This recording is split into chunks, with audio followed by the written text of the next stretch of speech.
Өмір. Қарап тұрсаңыз төрт әріптен құралған сөз. Бірақ осы төрт әріптің ішінде қаншама мағына, қаншама сезім, қаншама құбылыс пен қасірет жатқанын білсеңіз ғой. Мен кейде өзіме сұрақ қоям, бұл өмірде мен не істеп жүрмін? Қандай да бір пайдам тиіп жатыр ма қоғамға деп. Кейін ойландым, осы өмірдің қызығында, қасіретінде осы бізде ақша екен. Ақша адамға не сеткізбейді. Ақша үшін достарында сатып жатады. Қылмыста жасап жатады. Кейбір туысқандардың аралары ашылып жатады. Мен байқадым, қазір кезде аналарымыз да туған балаларын сатып жатады ақша үшін. Иә, қарап тұрсаңыз жай ғана қағаз. Сол қағазға бола біз өзіміздің адамгершілігімізді жойып барамыз. Сондықтан, достар, ойланайықшы. Жай қағазға бола осындай қасіреттер жасамайықшы. Өмір қысқа. Осы қысқа өмірді барлығымыз бірге қызықты өткізейік. Бір-бірімізді қолдап өтейік.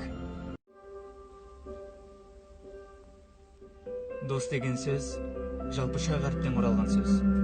Бірақ осы үш әріптің ішінде қаншама терең мағына жатқанын білсеңіз ғой. Қазір кез келген адамнан сұрасаңыз, досыңыз бар ма десе, иә, менің достарым көп деп мақтанып жатамыз. Бірақ осы көп достардың ішінде терең үңіліп қарасаңыз, адал достарыңыз аз екенін байқайсыз.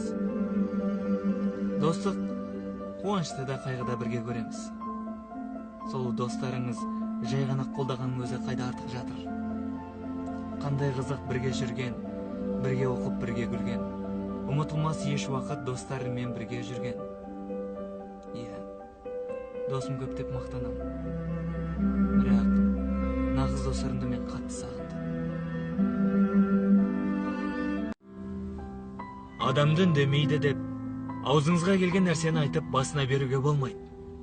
Себебі үндеме ол сыйластықтың белгісі. Егерде жақындарыңыз сізді тек қиындық сәттерде ғана іздесе, сіз оған ренжімеңіз. Керісінше қуаныңыз. Себебі олардың өмірлеріне қараңғылық басқан кезде, сіз оларға шам секілді жарық нұрыңызды шашасыз. Сондықтан бұл өмірде барлығымыз бір-бірімізге жақсылық қана сыйлайық. Себебі жамандық бұл өмірде жеткілікті. Кедейді кедей демеңіз, ол олай мәңгі өтпейді. Байды бай қой демеңіз, оған да бір зат жетпейді. Тақырды тақыр демеңіз, күн шықса ол да көктейді. Сабырет досым, барлығын Алланың өзі реттейді. Өмірде достар көп, бірақ ол бір күні сені сатып кетеді. Сүйген адамың бір күні сезім өзгереді. Тек бір-ақ адам ғана бар, ешқашанда сені сатпайды, сезімі де өзгермейді. Ол сенің анаң.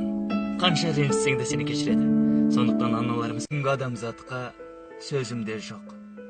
Қасіретін көретін көзімде жоқ. Балалары тастаған қарт қария, оларда одан басқа төзімде жоқ. Сол атана, қап міне, өзімде жоқ, деп айтатын елімде жетімдер көп. Білсе еді, келін мен бала малғын, қияметте басылар төсіңе шоқ. Қартайғаның мінезі бала болар, әлі жетпей әрісі шала болар. Бұрын болды оларда жап-жас сендей, бәрін берді басыңа пана болар. Сөйлеуді де үйреткен шешең еді. Қазір сөзің шал, кемпір, болды, доғар. Ей, ұмбаған, оңбассың қос өмірде. Қарттар үйі әкеңе бос өмір ме?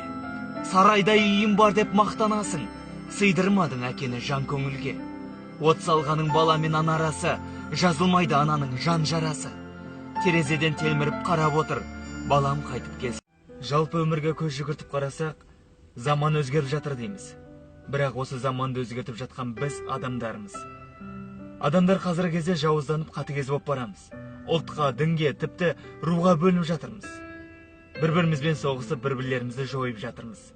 Қарап тұрсақ, сол христиан, будда, мұсылман, барлығы да сенетін бір Алла ғана.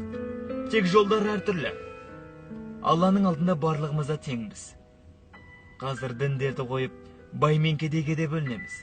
Кедейді кедей қой демеңіз, ол мәңгі олай өмір сүрмейді. Байды бай қой демеңіз, оған да бір зат жетпейді.